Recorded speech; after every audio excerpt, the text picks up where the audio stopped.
આપણે સાધના તો કર્યા જ જાય છે, પણ કોના માટે?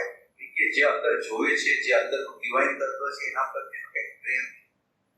આપણે અંદર પ્રેમ તો હોતો જ નથી. આ ડિવાઇન તત્વને હું સાધના ગમે કરું, મારે એ જે પ્રેમ તત્વ છે, શાંતિ તત્વ છે, સમર્પણ તત્વ છે એને પ્રગટ કરવું છે, એને આમનો સામનો કરવો છે, એનો સાક્ષાત્કાર કરવો છે, એવી ભાવના, તીવ્ર ભાવ.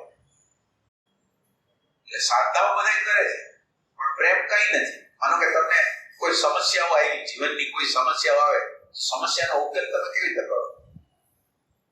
કે સમસ્યા આવે છે, ઉકેલ કેવી રીતે કરો?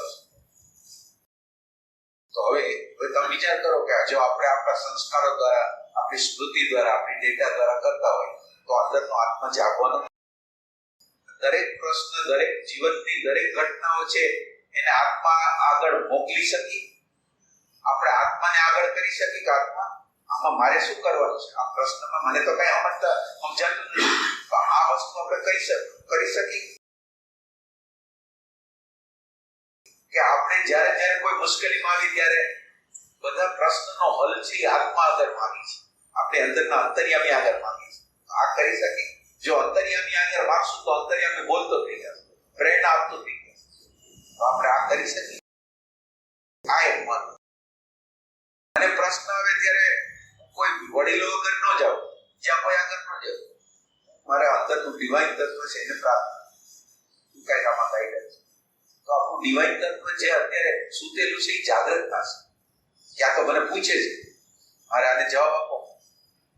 આ એક કર્મ કરવાનું છે. જ્યારે આપણે મૂંઝાય, જ્યારે કોઈ સમસ્યા આવે, કાંઈ પણ સમસ્યા આવે એટલે આપણે એને પૂછવાનું.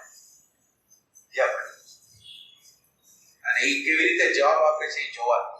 કેવી રીતે એ જવાબ આપે છે એને આપણે જોઈએ.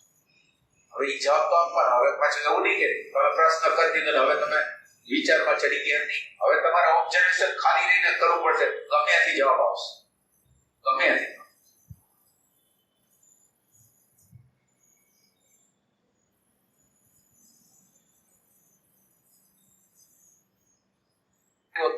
હતાશ થઈ ગયા, નિરાશ થઈ ગયા, ડિપ્રેસ થઈ ગયા, અને જે કુદરતનું જે શરણાગતિ છે એ શરણાગતિ લેતા નથી. માનો કે હું જે જગ્યાએ પહોંચી નથી શકતો એ જગ્યાએ તો મોટી શક્તિને હું આહ્વાન કરી શકું છું. મોટી શક્તિ આવો, મદદ કરો. આપણે અત્યારે ડિપ્રેશનમાં આવી છીએ કારણ કે આપણે શરણાગતિ નથી. આપણે ભયમાં આવી છે એનું કારણ શરણાગતિ નથી. માનો કે મને શરણાગતિ છે, અત્યારે મને ભય લાગે, હું એને કહું છું અને ભય લાગે છે, ઉકેલ કર.